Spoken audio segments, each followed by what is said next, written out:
Hello, my good friends. How are you today? May God bless you all. I will not introduce anything. You guys watch the video and feel it. Then let's evaluate together. The Pierre Hotel in Manhattan was a cathedral of opulence, its grand ballroom glowing under a constellation of Swarovski chandeliers. The air smelled of tuberose, bouquets, and money. Old money, new money. It didn't matter. Tonight, it was all about the kids. Or so, the invitations claimed. Ethan Caldwell, tech billionaire and reluctant poster boy for philanthropy, stood at the edge of the crowd, a champagne flute dangling between his fingers. His tailored Tom Ford tuxedo hugged his frame, but he felt like a fraud in it, smiling through small talk with hedge fund guys and socialites who called him Ethan Darling, like they'd known him forever. The gala was for his foundation, a fund for underprivileged kids with big business dreams. Ethan had written the checks, approved the menu: lobster with garlic butter, Wagyu sliders, Napa Valley, Cabernet flowing like water, but the details blurred together. He was here to play the part, the generous billionaire, the man who had it all. Except he didn't, not anymore. Then, like a lightning bolt through a clear sky, he saw her. Maya Jackson stood on the stage, a vision in a crimson silk gown that clung to her curves like it was painted on. Her skin, a rich mahogany, glowed under the spotlight, and her braids were swept into an elegant updo, a single pearl hairpin catching the light. She was presenting a campaign for the foundation, her voice steady and commanding as she clicked through slides on a massive screen. "Every child deserves a shot at their dream," she said, her words slicing through the room's chatter. "This isn't just charity, it's an investment in the future." Ethan's breath caught in his throat. His fingers tightened around the champagne flute, and then crash. The glass slipped from his hand, shattering on the marble floor. 100 heads turned murmurs rippling through the crowd, but Ethan didn't care. All he could see was Maya. His Maya. The woman he'd loved like a man possessed, then let slip away 3 years ago like a fool. For a heartbeat their eyes locked. Hers were the same deep brown, sharp and soul-piercing. But now they held something new, a wall cold and unyielding. She didn't flinch, didn't smile. She just looked away, continuing her presentation as if he were nobody, as if he hadn't once held her under a Miami moon. Her laughter mixing with the sound of waves, Ethan's heart pounded like a drum. He barely registered the waiter who scurried over to sweep up the glass. Shards or the woman next to him. Some senator's wife asking if he was okay. He mumbled an apology, his eyes still tracking Maya as she stepped off the stage, her gown trailing like a flame. She was different now. Not just older, but stronger, like she'd rebuilt herself from the ashes he'd left behind. He remembered the first time he saw her at a rooftop party at one hotel's South Beach in Miami. The air had been thick with salt and reggaeton, the skyline glittering across the water. Maya had been leaning against the bar, a black dress hugging her body, sipping a mojito with a smirk that said she wasn't impressed by the tech bros circling her like sharks. Ethan, fresh off his first billion, had walked over, expecting her to fawn like everyone else. Instead, she'd sized him up. One eyebrow raised. "You're the guy who thinks he can buy the world, right?" She'd said, her voice teasing but sharp. "Only the good parts." He'd shot back, grinning. "What's your name?" "Ms. Not Impressed." "Maya Jackson."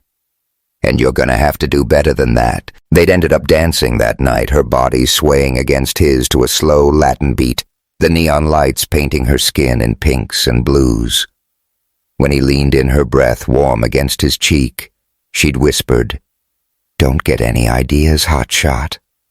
But then she'd kissed him on the balcony, her lips tasting of mint and lime, and Ethan had known he was done for. Now, watching her glide through the ballroom, shaking hands with donors, Ethan felt that same pull like gravity hadn't let go in 3 years.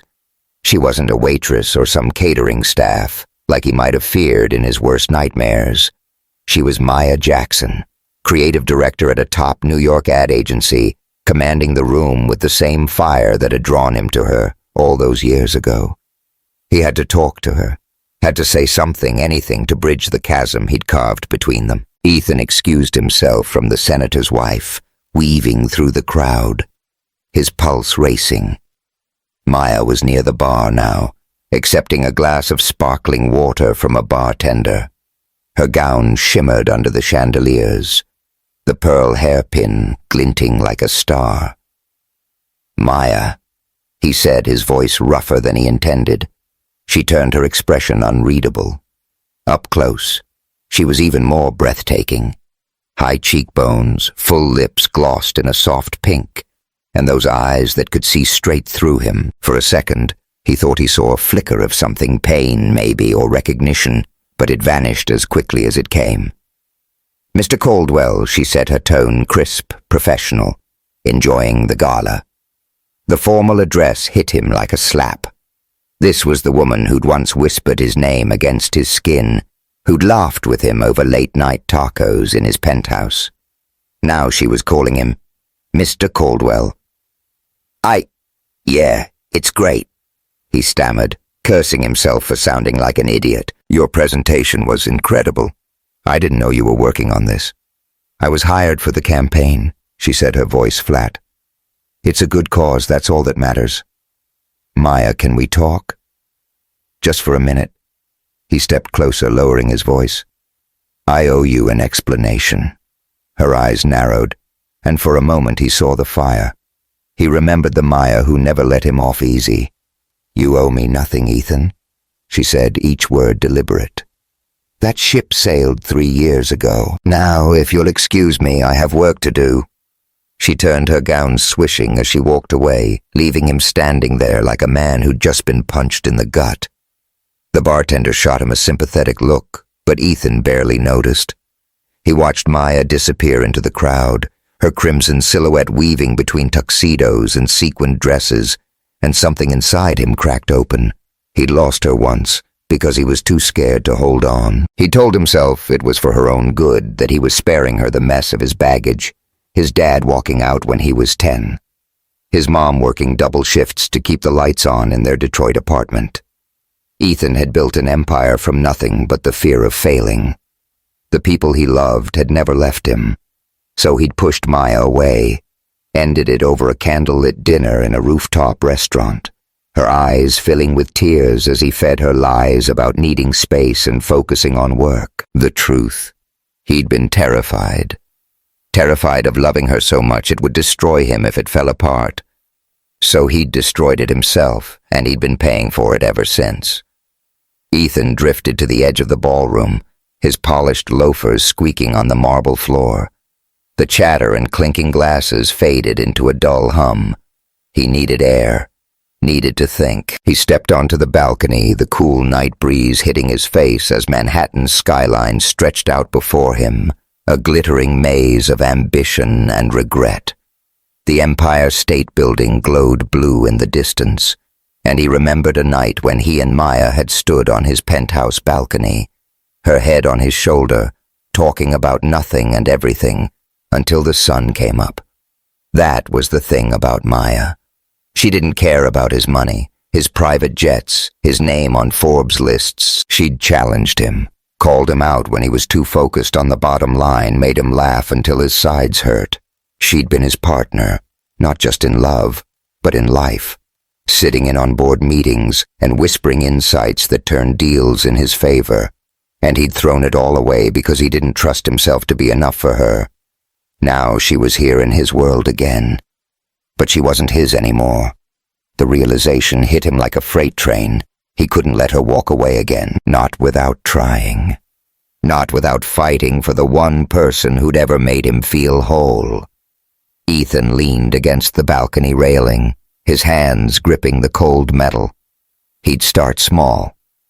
No grand gestures. She'd hate that. Maya wasn't the type to be swayed by diamonds or helicopter rides, but she'd always loved carnations. The yellow ones because they reminded her of her grandma's garden in Atlanta. He'd send her a bouquet tomorrow with a note. Nothing pushy. Just honest. "I'm sorry. Can we talk?" He didn't know if she'd respond. Hell. He didn't know if she'd even read it, but standing there with the city humming below, and the ghost of her perfume still lingering in his mind, Ethan made a promise to himself. He'd fight for her, no matter how long it took, because losing Maya once was the biggest mistake of his life, and he wasn't about to make it twice. The gala carried on behind him, laughter and music spilling out onto the balcony. Ethan took a deep breath, the weight of 3 years of regret settling in his chest. This wasn't the end of their story. It was just the beginning. If you've ever seen someone you loved walk back into your life, you know that feeling, the way your heart stops and the world tilts. Hit subscribe to follow Ethan and Maya's journey, and drop a comment about your own second chance story. What would you do if fate gave you one more shot? Let's see where this goes. The morning after the gala, Ethan Caldwell woke up in his Upper East Side penthouse with a headache that wasn't just from the champagne. Sunlight streamed through floor-to-ceiling windows glinting off the Hudson River below, but all he could see was Maya Jackson's face. Those sharp brown eyes, the way her crimson gown had moved like liquid fire. He'd spent half the night replaying their conversation, her cold Mr. Caldwell slicing through him like a knife. 3 years ago she'd called him babe over breakfast burritos in his kitchen. Now he was just another suit to her. Ethan rolled out of bed, his bare feet hitting the cool hardwood floor. His apartment was a study in excess marble countertops, a Rothko painting on the wall, a coffee machine that cost more than most people's rent.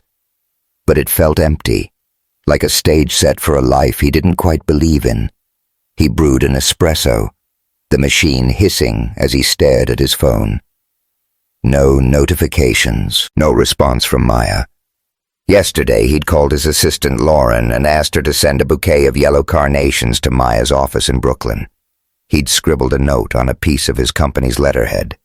"Maya, I'm sorry I was an idiot. Can we talk?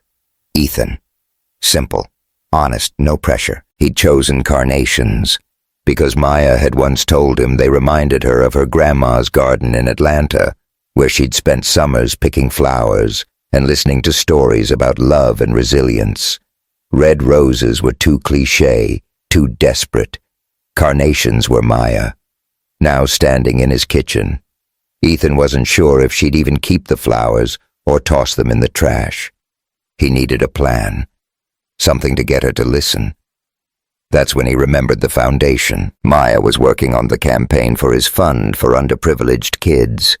If he could get her involved in a bigger way, maybe as a creative consultant for the next phase, he'd have a reason to see her again. It wasn't romantic, but it was a start.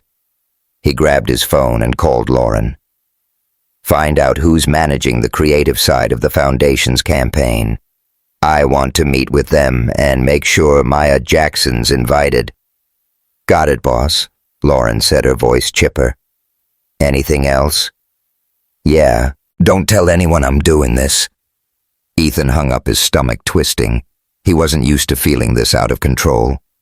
In boardrooms, he was a shark, closing deals worth billions without breaking a sweat. But Maya, she was his kryptonite. Always had been. 2 days later, Ethan pulled up to Maya's office in Brooklyn, a converted warehouse in Dumbo, with exposed brick walls and a neon sign that read, "Create or Bust." His Rolls-Royce Phantom looked out of place among the graffiti-covered vans and bike racks. But he didn't care. He adjusted his tie, a navy silk number that cost more than the average car payment, and stepped inside. The office buzzed with energy. Designers hunched over laptops, a whiteboard covered in colorful post-its, a playlist of lo-fi hip-hop humming through speakers. Maya was at the far end, leaning over a table strewn with sketches, her braids pulled into a high bun. She wore a mustard-yellow blazer over a white tee and jeans. Her style as bold and unapologetic as ever. Ethan's chest tightened. She was so damn beautiful it hurt. "Mr. Caldwell," she said, looking up as he approached. Her voice was neutral, but her eyes flickered with something annoyance, maybe, or curiosity. "Didn't expect to see you here." "Call me Ethan," he said, offering a half-smile. "And thanks for the carnations. I got your note." She didn't smile back. "I didn't send a note." "Ouch." He shoved his hands in his pockets, trying to play it cool. "Fair enough. I'm here about the foundation. We're expanding the campaign, and I want your input. You killed it at the gala." Maya crossed her arms, studying him like he was a puzzle she didn't trust. "My team's handling the creative. You don't need me in the room, I do," he said too quickly. He cleared his throat. "Your perspective's unique. The kids we're helping. They need someone who gets it, who sees the world the way you do." She raised an eyebrow. "Flattery's not going to get you anywhere, Ethan." "Not trying to flatter you," he said, holding her gaze. "I'm trying to do something right for once." For a moment, neither of them spoke. The office noise faded, someone's phone buzzing, a coworker laughing about a meme.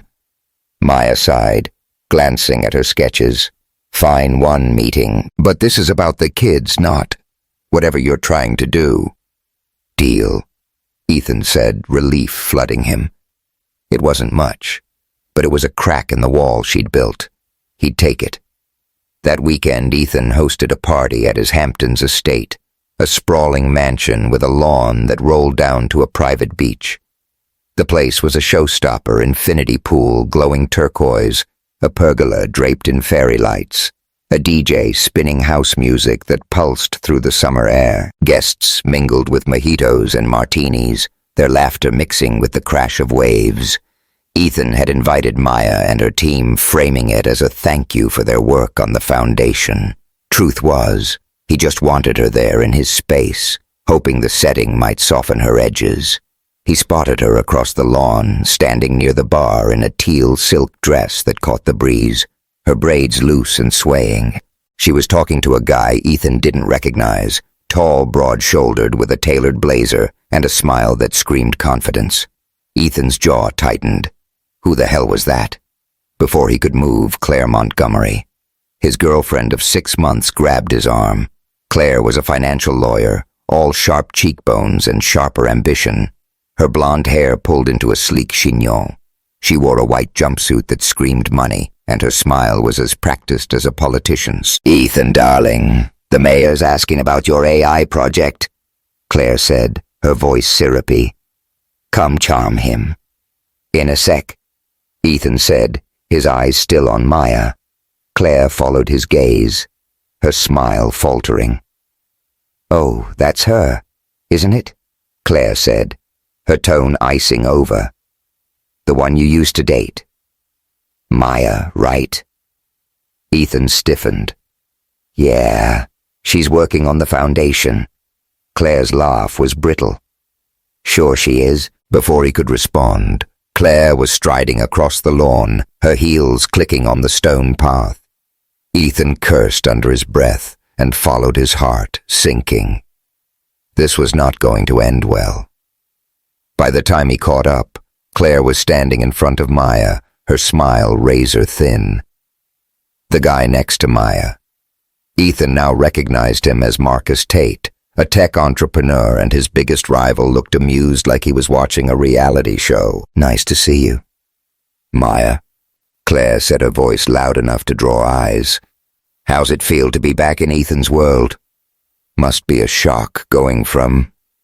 what was it? An assistant. The air went still. Maya's expression didn't change, but her eyes burned. Ethan wanted to jump in to shut Claire up, but Maya spoke first, her voice calm but lethal. "I'm here for the kids, Claire," she said, "not for anyone's ego. And for the record, I was never an assistant. I'm a creative director. You might want to check your facts before you start throwing shade." A few guests nearby chuckled and Claire's face flushed. Marcus smirked, sipping his drink. "Well, damn," he said, his voice smooth. "I like her already." Ethan stepped forward, his voice low. "Claire, that's enough." Claire shot him a look, then turned on her heel and stormed off her jumpsuit, glaring white against the twilight. Ethan looked at Maya, expecting her to be pissed at him, but she was already turning to Marcus, her smile polite but distant. "Thanks for the backup, but I'm good," she said to Marcus. Then to Ethan, "I'm heading out. I'll see you at the meeting." "Maya, wait," Ethan started, but she was already walking away, her dress catching the light as she crossed the lawn. He watched her go, feeling like he'd just lost a game he didn't even know he was playing. Marcus clapped a hand on Ethan's shoulder, his grin infuriatingly smug. "Tough night. Caldwell. Word of advice. Maya's out of your league now. Maybe let me take a shot." Ethan shrugged off Marcus's hand, his voice tight. "Stay out of it." "Tate." Marcus laughed, strolling away with his drink. Ethan stood there, the party's noise fading into a dull roar. He remembered a weekend at the Breakers in Palm Beach, when he and Maya had escaped to a villa by the ocean. She'd worn a white bikini, her skin glowing against the turquoise water, and they'd spent hours on a yacht, her legs draped over his as they sipped rosé. One night they'd stood under an outdoor shower, water cascading over her shoulders, her laughter soft as she pulled him close. "You're gonna ruin those fancy loafers out here," she'd teased, her lips brushing his. "I'd ruin anything for you," he'd said, meaning every word, but he hadn't. He'd ruined them. Instead, walking away because he was too scared to stay, now watching Maya's car pull out of his driveway. Ethan felt that old fear creeping back, Claire's jealousy, Marcus's interest, Maya's walls. They were all closing in, and he had no idea how to break through. He drained his drink, the ice clinking against the glass. The party carried on, but Ethan was already somewhere else, replaying every moment with Maya, every laugh, every touch. He'd gotten her to agree to one meeting. It wasn't much, but it was something, and something was enough to keep him fighting. The Napa Valley sun was a painter's dream, spilling gold across rolling hills and endless rows of grapevines. Ethan Caldwell leaned against the railing of a wooden deck at Robert Mondavi Winery, a glass of Cabernet Sauvignon in his hand, the rich aroma of blackberry and oak teasing his senses. The winery was a slice of paradise stone pathways winding through vineyards, white linen tables set with crystal stemware, and a breeze carrying the faint sweetness of ripening grapes. He was here for a site visit, part of the foundation's plan to host a fundraising auction. But let's be real. He was here for Maya Jackson. Maya stood a few yards away, her mustard-yellow sundress fluttering in the wind as she spoke to the event coordinator, a clipboard in her hand. Her braids were pulled into a loose ponytail, and a pair of oversized sunglasses perched on her head, giving her the effortless cool of a woman who owned every room she walked into. Ethan watched her, his chest tight with a mix of hope and dread. Their meeting in Brooklyn had been a small victory. She'd agreed to work on the foundation's next phase, but she'd kept him at arm's length, her walls higher than the Manhattan skyline. He couldn't blame her. 3 years ago, he'd torched their relationship with a few careless words, leaving her to pick up the pieces while he buried himself in work and whiskey. But being around her again, seeing the way she laughed with her team or scribbled ideas on napkins, was like waking up from a long, bad dream. He wanted her back, not just as a partner, but as the woman who made him feel alive. "Mr. Caldwell, you approving this setup or what?" Maya's voice snapped him out of his thoughts. She was walking toward him, her expression all business, though a hint of a smirk played at her lips. "Ethan," he corrected, setting his glass on the railing. "And yeah, it looks good. You're the one with the vision here. I'm just the guy with the checkbook." She raised an eyebrow, sliding her sunglasses down to peer at him over the rims. "Don't sell yourself short. You've got a knack for picking the right people to make things happen, like you," he said, testing the waters. Maya didn't take the bait. She turned to the coordinator, a peppy woman named Sarah, and pointed at the tables. "Can we swap the centerpieces for something less Funeral vibe. Maybe wildflowers. Keeps it grounded. Sarah nodded, jotting notes, and Ethan couldn't help but smile. That was Maya, always seeing the details others missed, always making things better. He remembered a night at the Beverly Hills Hotel when they'd snuck away from a tech conference to hole up in a bungalow. The place was pure Hollywood glamour, palm frond wallpaper, a clawfoot tub filled with rose petals, a bottle of Chateau Margaux breathing on the table. They'd argued about Nietzsche versus Sartre until 3 a.m., her head on his chest, her fingers tracing lazy circles on his arm. "You think too much, Ethan," she'd murmured, her voice thick with sleep. "Just feel." "I feel everything when I'm with you," he'd said, kissing her softly. Later they'd moved to the leather sofa, her body warm against his, the city lights twinkling through the window as they lost themselves in each other. Her skin had smelled of jasmine, her breath hitching as he whispered her name. And for those hours, the world had been theirs. Now standing in Napa. Ethan wondered if he'd ever get that back. He cleared his throat, forcing himself to focus. "You want to walk the grounds? Make sure we're not missing anything?" Maya hesitated, then nodded. "Sure. But don't think this is a date. Caldwell." He grinned, raising his hands in mock surrender. "Wouldn't dream of it." They strolled through the vineyard, the late afternoon sun casting long shadows across the dirt paths. Grapevines stretched out like green waves, their leaves rustling softly. Maya stopped to inspect a cluster of grapes, her fingers brushing the dark fruit with a reverence that made Ethan's heart ache. She'd always had this way of finding beauty in the smallest things. A cracked sidewalk, a stranger's smile, a cheap diner's coffee. "You ever think about getting out of the city?" she asked, not looking at him. "Somewhere like this where you can breathe." "All the time," he said, surprised by her question. "But it's not the same without the right person." She glanced at him, her sunglasses hiding her eyes. "Smooth talker. You practice that line?" "Nope, just the truth." He took a risk, stepping closer. "Maya, I know I messed up. I owe you more than an apology, but I don't know where to start." She pushed her sunglasses up, her gaze steady but guarded.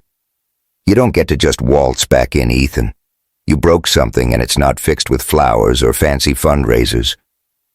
"I know," he said, his voice low, "but I'm trying. Can you at least tell me what I'm up against?" Maya crossed her arms, the vineyard stretching out behind her like a postcard. For a moment he thought she'd shut him down again. Then she sighed, her shoulders softening. "You want the truth? I said yes to a guy last year, Marcus Tate. He asked me to marry him." Ethan's stomach dropped. Marcus Tate, the smug bastard from the Hampton's party, the one who'd looked at Maya like she was a prize to be won. "You're engaged?" he asked, his voice barely steady. "No," Maya said, shaking her head. "I turned him down. But not because I didn't care about him, because I wasn't over you." Her voice cracked on the last word and she looked away, her jaw tight. 3 years. Ethan and I still can't shake you. How's that for messed up? The confession hit him like a tidal wave. He wanted to reach for her, to pull her close and promise he'd never hurt her again, but he stayed rooted, afraid to break the moment. "I'm not over you either," he said, his voice raw. "I never was." Maya laughed, a bitter sound that cut through the warm air. "Great, so we're both idiots." "Maybe," he said, daring, a small smile, "but idiots who still have a shot." She didn't answer, just turned and started walking back toward the deck, her dress swaying with each step. Ethan followed, his mind racing. She'd loved someone else enough to consider marriage, but she hadn't said yes because of him. That meant something, didn't it? A spark, a crack in her armor. He just had to be patient to prove he wasn't the same guy who'd walked away. Back at the winery, the team was setting up for a tasting. The tables now adorned with wildflower centerpieces, per Maya's suggestion. Sarah handed them each a glass of rosé, the pale pink liquid catching the fading light. Ethan raised his glass to Maya, a silent toast. But before she could respond, a familiar voice cut through the air. "Well, well, didn't expect to see you two here." Ethan turned to see Marcus Tate striding toward them, his linen suit pristine, a glass of red wine in his hand. His smile was all charm, but his eyes were sharp, sizing Ethan up like a boxer before a fight. Maya stiffened, her fingers tightening around her glass. "Marcus," she said, her tone neutral. "What are you doing here?" "Scouting for my own event," Marcus said, his gaze flicking to Ethan. "But I hear you're doing big things with Caldwell's foundation. Thought I'd drop by, see if I can steal you from my team." Ethan's jaw clenched. "She's got her hands full," he said, keeping his voice even. "But I'm sure you knew that," Marcus smirked, sipping his wine. "Oh, I know a lot about Maya's hands and her heart." The air crackled with tension. Maya set her glass down, her expression unreadable. "This isn't a pissing contest," she said, her voice low but firm. "I'm here to work, not to play referee." "Fair enough," Marcus said, raising his hands in mock surrender. "But Maya, you know where to find me when you're ready to talk about work. Or anything else." He walked away, leaving a silence heavier than the Napa heat. Ethan looked at Maya, searching her face for a clue. But she was staring at the horizon where the sun dipped below the hills, painting the sky in shades of orange and violet. The moment felt like a crossroads, her confession, Marcus's intrusion, the unspoken question hanging between them. "Maya," Ethan started, his voice soft. "Give me a chance. Not to fix the past, but to build something new. Please." She turned to him, her eyes glistening in the twilight. For a heartbeat, he thought she might say yes, might let him in. Then she shook her head, a small, sad smile on her lips. "I don't know if I can, Ethan, but I'm here for now." It wasn't a promise, but it was enough. Ethan nodded, his heart pounding as the vineyard glowed around them, the world holding its breath. They stood there, two people caught between what was and what could be the sunset, sealing the moment like a vow. The peninsula. Chicago was a monument to luxury, its ballroom, a sea of gold and crystal overlooking the city's glittering skyline. The chandeliers cast prisms across linen-draped tables where guests savored Wagyu steak with truffle sauce and sipped vintage Bordeaux. A laser light show danced across the ceiling, synchronized to a live jazz quartet, and the air buzzed with the kind of energy only a high-stakes charity event could muster. Ethan Caldwell stood near the stage, his charcoal brioni suit impeccable, but his nerves were a mess. Tonight was the launch of his foundation's biggest campaign, yet a mentorship program for underprivileged kids, and Maya Jackson was the creative force behind it. Maya was across the room, radiant in a midnight blue gown that hugged her curves, her braids cascading over one shoulder. She was talking to a group of donors, her smile professional but warm, her gestures animated as she explained the program's impact.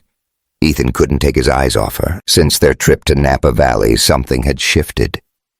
She hadn't let him in completely. Her walls were still up, reinforced by 3 years of hurt, but she'd stopped calling him Mr. Caldwell. She'd laughed at one of his dumb jokes yesterday, her eyes crinkling the way they used to. It was progress, fragile, but real.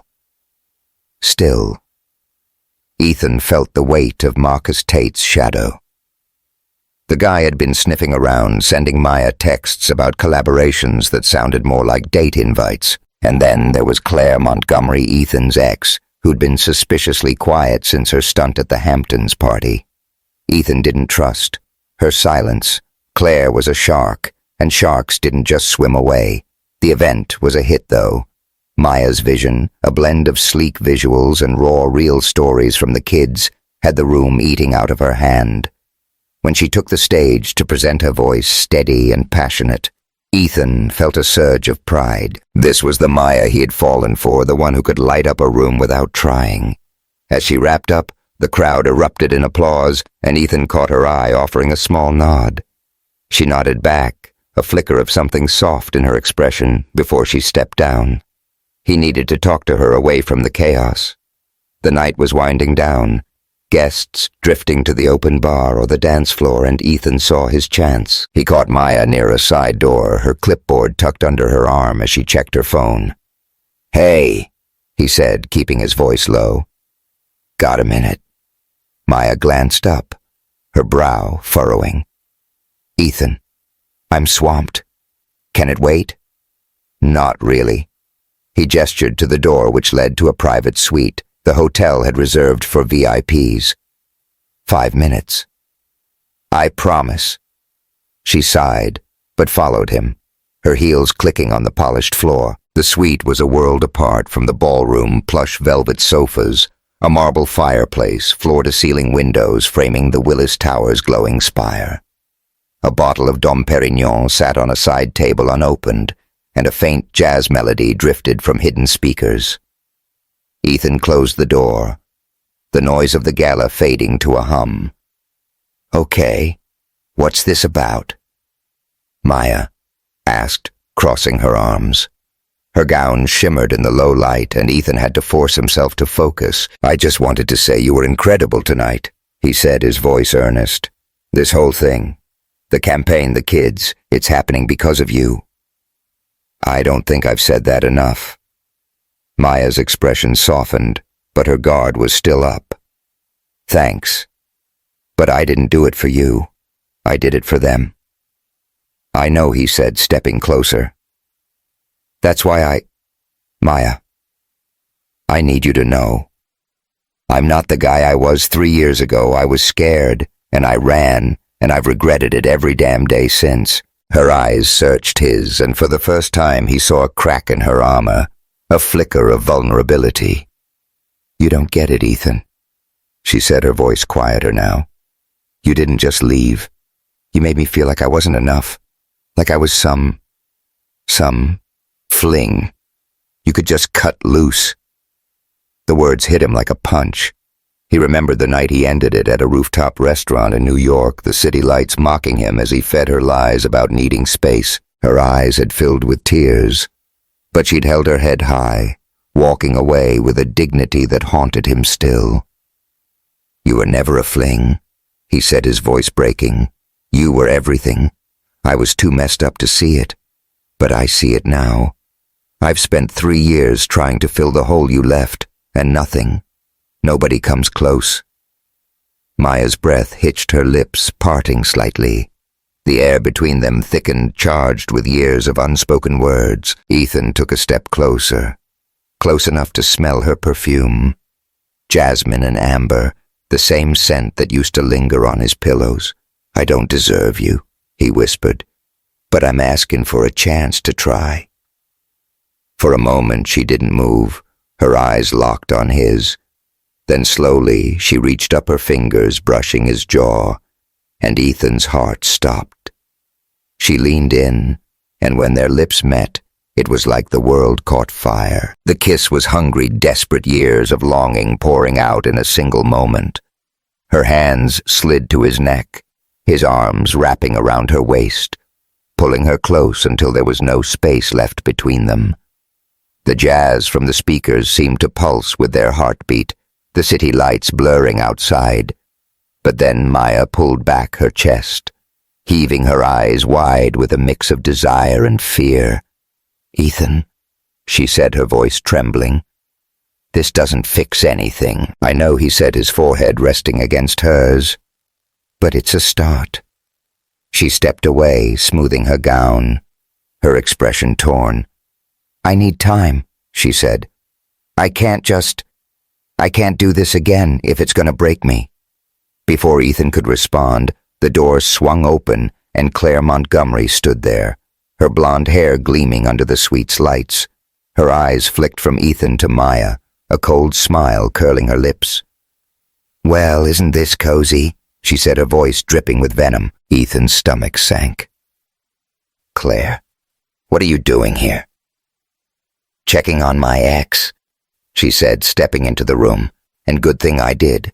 You two looked pretty comfortable. Maya's jaw tightened, but she didn't back down. This isn't your business, Claire. Oh, but it is, Claire said, her smile sharpening. See, I've been talking to some friends at page 6. They're dying to know why Ethan Caldwell's cozying up with his old flame while he's supposed to be the city's golden boy. And you, Maya, you're just the hired help who got too close. That's enough, Ethan snapped, stepping between them. Get out, Claire laughed, unfazed. You think you can just brush me off? I know you, Ethan. You play the hero, but you're a coward when it counts. And Maya, she's gonna find that out the hard way. She turned and left the door, clicking shut behind her. Ethan looked at Maya, expecting her to be furious, but her face was a mask of calm, her eyes distant. She's not wrong, Maya said quietly. You've got a habit of running. Maya, no, he said, reaching for her, but she stepped back. I need to go, she said, grabbing her clipboard. This, whatever this was, it's too much. She walked out, leaving Ethan alone in the suite, the taste of her kiss still on his lips, and the weight of Claire's words crushing him.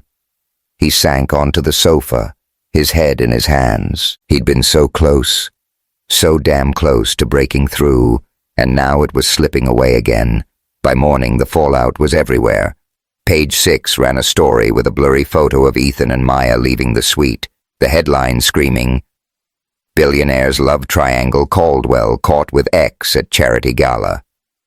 The article painted Maya as an opportunist, a creative consultant using Ethan to climb the social ladder. Ethan's phone blew up with texts from his PR team, his investors, even his mom, who just wrote, Fix this, Ethan. He tried calling Maya, but her phone went straight to voicemail. He texted, emailed, even sent a message through her assistant, but nothing. Then he got a call from Lena Carter, Maya's best friend, a no-nonsense lawyer who'd never liked him. You need to back off, Lena, said, her voice like steel. Maya's a mess because of you. That article. It's humiliating her, and she doesn't deserve it. Leave her alone, Ethan, or you'll deal with me. I didn't mean for this to happen, Ethan said, his voice hoarse. I just want to make it right. Then give her space, Lena snapped. She's not your toy to play with when you're bored. The line went dead, and Ethan stared at his phone, the Chicago skyline mocking him through the window. He remembered a night in the Hamptons when he and Maya had slipped away from a party to walk along the beach, the moon silvering the waves.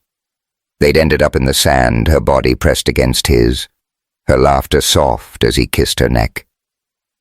This is us, she'd whispered, her fingers tangled in his, no matter what. But he'd let what happen. He'd let fear win.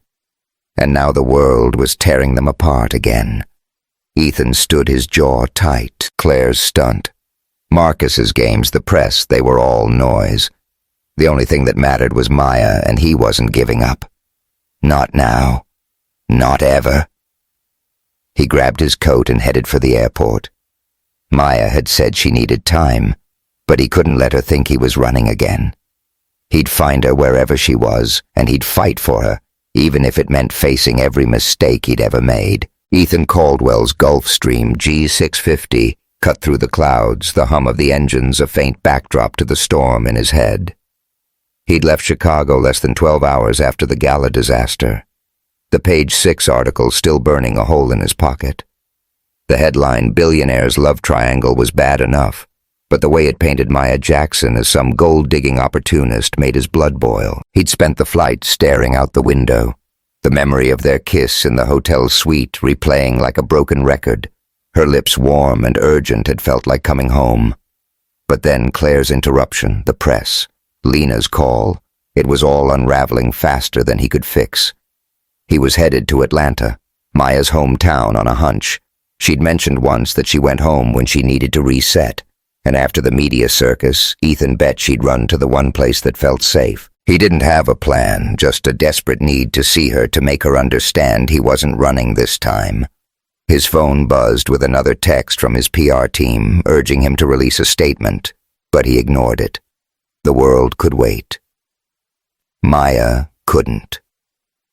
The plane touched down at Hartsfield-Jackson Airport and Ethan rented a car, a sleek black Tesla, understated for him, and drove straight to a quiet suburb on Atlanta's west side. Maya's mom, Diane Jackson, lived in a tidy brick house with a front porch draped in wisteria. Ethan had met Diane once years ago when he and Maya were still together. She'd been warm but sharp, her eyes sizing him up like she knew he'd break her daughter's heart. Turns out she'd been right. Ethan parked across the street, his hands gripping the steering wheel. The neighborhood was alive with late afternoon sounds, kids riding bikes, a lawnmower humming the faint beat of hip-hop from a passing car. He took a deep breath, grabbed the bouquet of yellow carnations he'd bought at the airport, and walked to the door. His knock felt too loud, like it was announcing all his sins. Diane answered, her silver hair pulled into a neat bun, her apron dusted with flour. Her eyes narrowed when she saw him, recognition dawning. "Ethan Caldwell," she said, her voice flat.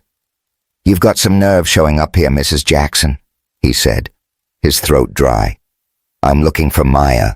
I need to make things right." Diane crossed her arms, leaning against the doorframe. "You think flowers are gonna fix what you did? My girl's been through hell because of you." Ethan's stomach twisted. "I know I hurt her. That's why I'm here.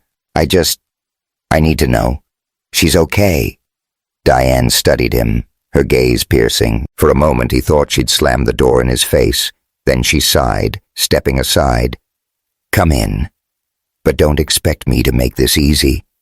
The living room was cozy with a worn leather couch, a bookshelf stuffed with novels and framed photos of Maya at every age, gap-toothed kid high school grad, her first ad campaign launch. Ethan's eyes lingered on one from their time together. Maya laughing at a street festival, her braids swinging his arm around her. He'd forgotten how happy they'd been. Diane sat across from him, her hands folded. "Maya's not here," she said. "She's in Savannah, staying with her cousin. She needed to get away after that mess you caused. The article wasn't my fault," Ethan said, then winced at how defensive he sounded. "But I should have protected her. I'm trying to fix it." Diane's laugh was dry. "Fix it, boy. You don't even know the half of what you broke." She leaned forward, her voice low. "When you left Maya, she didn't just cry and move on. She ended up in the ER. Ethan stressed so bad it messed with her heart. Doctors called it broken heart syndrome. You ever hear of that?" Ethan froze, the words hitting like a freight train. "What?" His voice was barely a whisper. She never told me." "Of course she didn't." Diane said, her eyes softening with pain. "Maya's proud. She wasn't going to let you see her fall apart. But she did. She rebuilt herself. Got her career, her life. And now, you're back stirring it all up again." Ethan's hands clenched the carnations, the stems bending under his grip. He'd known he'd hurt her, but this, the image of Maya in a hospital bed alone because of him, it was a knife to the gut. "I didn't know," he said, his voice breaking.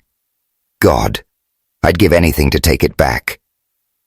Diane's expression didn't change, but her tone softened. "You can't undo the past, but if you really care about her, you'll think about what she needs, not what you want. She's strong, but she's not bulletproof." Ethan nodded, his throat tight. "Can you tell me where she is?" "Please." Diane hesitated, then scribbled an address on a piece of paper. "This is her cousin's place in Savannah.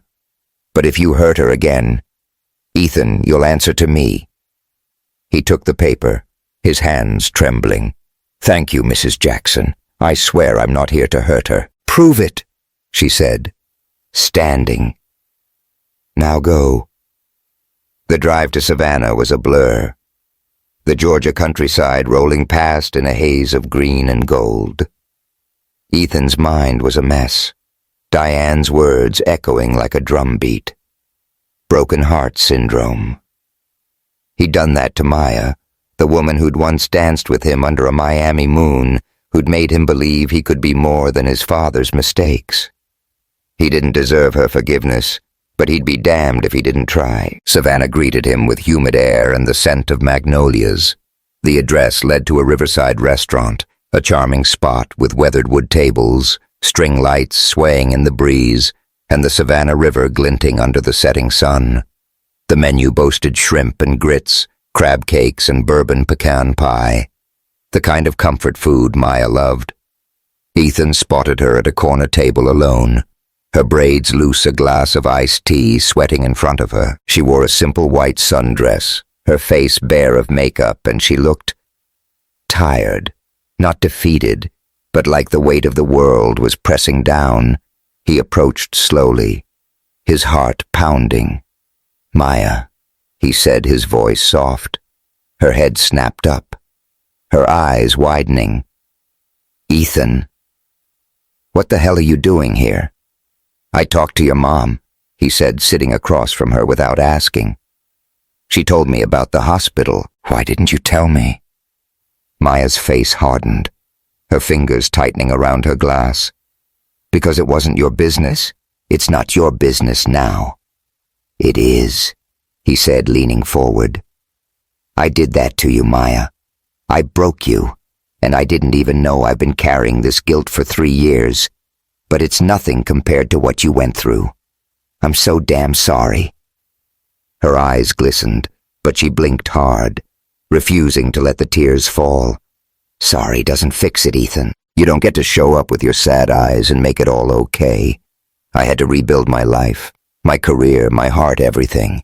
And now you're here and it's like I'm right back in that hospital bed." Her words cut deeper than anything Claire or the press could throw at him. Ethan reached for her hand, but she pulled back, her jaw tight. "I'm not running this time," he said, his voice steady despite the ache in his chest. "I was a coward before, but I'm here now. I love you, Maya. I never stopped." The confession hung in the air, heavy and raw. Maya's breath caught, and for a moment she just stared at him, her eyes searching his face. Then slowly a tear slipped down her cheek and she wiped it away with a shaky hand. "You don't get to say that," she said, her voice cracking. "Not after everything. I can't let you break me again." "I won't," he said, his voice fierce. "I know I don't deserve you, but I'll spend the rest of my life proving I can be the man you need. Just tell me what to do." She laughed, a broken sound.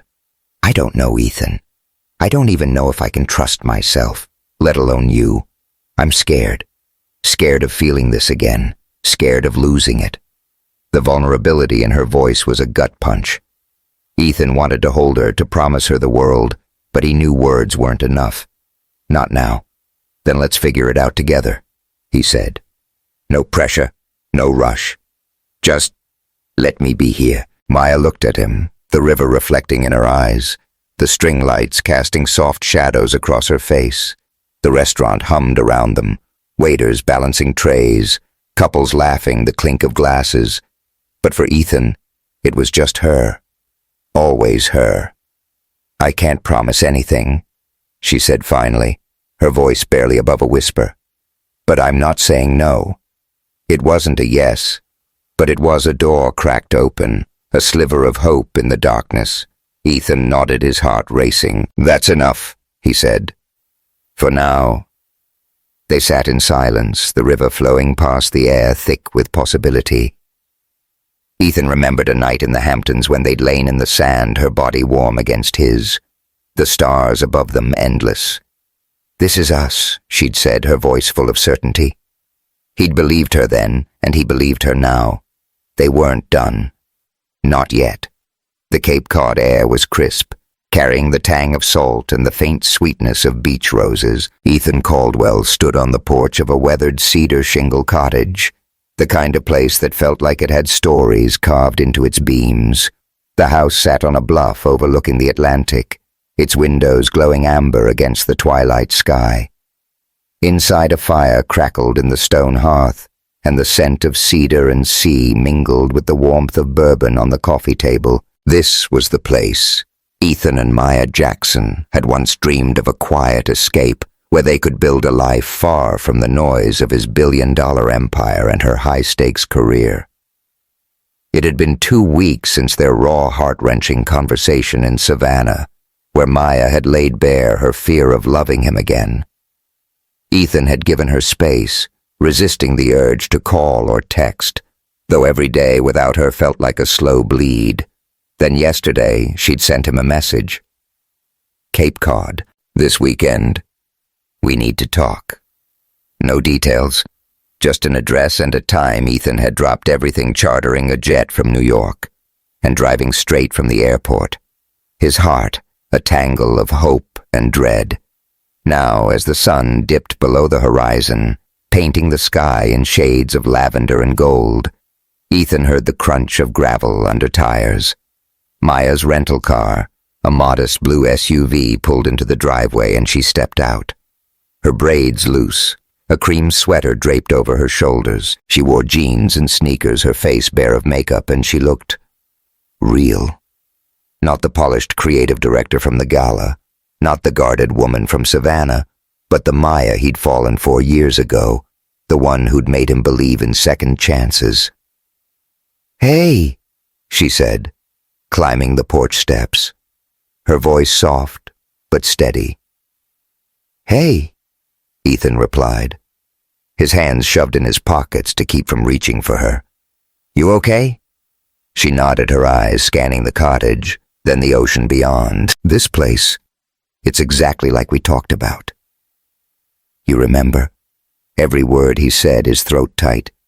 They'd been curled up in his Hampton's mansion one rainy weekend, sketching their dream house on a napkin, wood floors, a big porch, a view of the sea. "When I saw you texted this address, I thought maybe you'd forgotten." "I never forget," she said, her gaze meeting his. Not the good stuff, not the bad. The weight of her words settled between them, heavy with 3 years of history. Ethan gestured to the door. "Want to go inside? I got a fire going, and there's bourbon if you're feeling it." Maya's lips twitched, almost a smile. "You know I'm more of a wine girl, but sure." They stepped into the cottage, the warmth of the fire wrapping around them like a blanket. The living room was simple but elegant, oak floors, a linen sofa, a bookshelf stuffed with dog-eared novels, a painting hung above the hearth, a vibrant abstract in blues and greens that reminded Ethan of the ocean. He'd bought it at an auction years ago after Maya had spent 20 minutes raving about its soul. It was his peace offering tonight, a way to show her he'd been listening all along. Maya set her bag down, her fingers brushing the painting's frame. "You kept this," she said, her voice barely above a whisper. "Couldn't let it go," Ethan said, standing behind her. "It was yours, even if you didn't know it." She turned her eyes, searching his, and for a moment, the room felt too small, the air too thick. "Ethan," she said, "why are we here?" "Really?" He took a deep breath, his heart pounding. "Because I love you. Because I've spent 3 years running from that, and I'm done. I don't expect you to jump back in, Maya. I know I broke something, and trust doesn't just fix itself. But I'm asking for a chance to start over, as friends. If that's all you can give." Her eyes glistened, but she didn't look away. "Friends?" she repeated, testing the word. "You think we can do that? After everything, I think we can try," he said, his voice steady. "I'm not asking for promises, just time." Maya sank onto the sofa, her hands clasped in her lap. The firelight danced across her face, highlighting the curve of her cheek, the faint scar above her eyebrow from a childhood bike crash. Ethan sat beside her, leaving a careful space between them, though every instinct screamed to close it. "I saw my mom after Savannah," she said, her voice quiet. "She told me you came by." Said you looked like a man carrying the world on his shoulders. Ethan chuckled a dry sound. She wasn't wrong. Finding out about the hospital? Maya, I can't stop thinking about it. I did that to you. She shook her head, her expression fierce. You didn't put me in that bed, Ethan. I let myself fall apart, but I got back up. I built a life, a good one, and that's why this is so hard. I'm not the girl you left. I'm stronger, but I'm scared too. Scared of losing myself again. You won't, he said, his voice low but certain. Not with me. I'm not here to take anything from you. I want to build something together, whatever you're ready for. Maya's eyes softened, and she reached out her fingers, brushing his hand. The touch was light, barely there, but it sent a shiver through him like a spark that could ignite everything. You make it sound so easy, she said, a faint smile tugging at her lips. But it's not. I know, he said, turning his hand to hold hers, his thumb tracing her knuckles. But it's worth it. You're worth it. The fire crackled, the only sound in the room as they sat there, hands entwined, the ocean whispering outside. Ethan felt the weight of the moment, the fragility of it. He wanted to kiss her, to pull her close and lose himself in her, but he held back. This wasn't about what he wanted. It was about her. Maya broke the silence, her voice soft. I still love you, Ethan. That's the problem. I never stopped, and it terrifies me. The confession hit him like a wave, washing away the doubt that had haunted him for weeks. I'm terrified too, he admitted, his voice raw. But I'd rather be scared with you than safe without you. She laughed, a real laugh this time, the sound filling the room like sunlight. You're such a sap, she said, nudging his shoulder. When did you get so cheesy? Always been cheesy, he said, grinning. You just pretended not to notice. They fell into an easy silence, the kind they'd shared years ago over coffee or late-night drives. Ethan reached into his bag and pulled out a small wrapped package, handing it to her. This is for you, he said. No strings. Maya raised an eyebrow but unwrapped it, revealing a leather-bound notebook, its cover embossed with her initials. Inside was a single page, his handwriting neat but unpolished. I'll wait. Maya. No matter how long. Tucked into the binding was a photo of them from that street festival in Atlanta. Her laugh frozen in time. She traced the photo with her finger, her eyes glistening. You kept this too, she said, her voice thick. Kept everything, he said. Every memory, every fight, every laugh. It's all you. Maya set the notebook down her hand, finding his again. They sat closer now, their shoulders brushing the fire's warmth, mingling with the heat of their closeness. Her sweater slipped off one shoulder, revealing the smooth curve of her collarbone, and Ethan's breath caught. He remembered a night in Miami when they danced on a rooftop, her body pressed against his, her lips tasting of mojito and salt. The memory was vivid, but this moment was realer, rawer. I'm not saying yes, she said, her voice barely above a whisper, her eyes locked on his. But I'm not saying no either. Ethan's heart soared, but he kept his voice steady. That's enough for me. For now. They leaned toward each other, their foreheads touching the space between them. Electric. Her breath was warm against his cheek, her hand tightening in his, and for a moment Ethan thought she might kiss him, but she didn't, and that was okay. The closeness, the quiet, this was enough. A promise unspoken, but felt that they were starting again. Outside the ocean roared the stars, emerging one by one. Ethan thought of the foundation, how he'd asked Maya to run it with him, not as a gesture, but as a partnership. She hadn't said yes yet, but she hadn't said no. And that was a start. They weren't at the finish line, but they were running the same race again, and for the first time in years, Ethan felt like he could breathe. As the fire burned low, Maya rested her head on his shoulder, her warmth grounding him. "We're gonna be okay?" she murmured, more to herself than to him.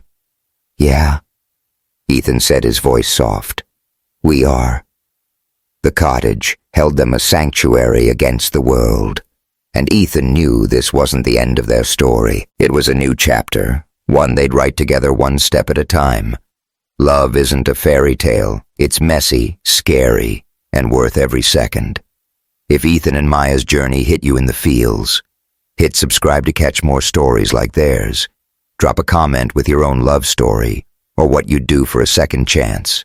Let's keep the conversation going.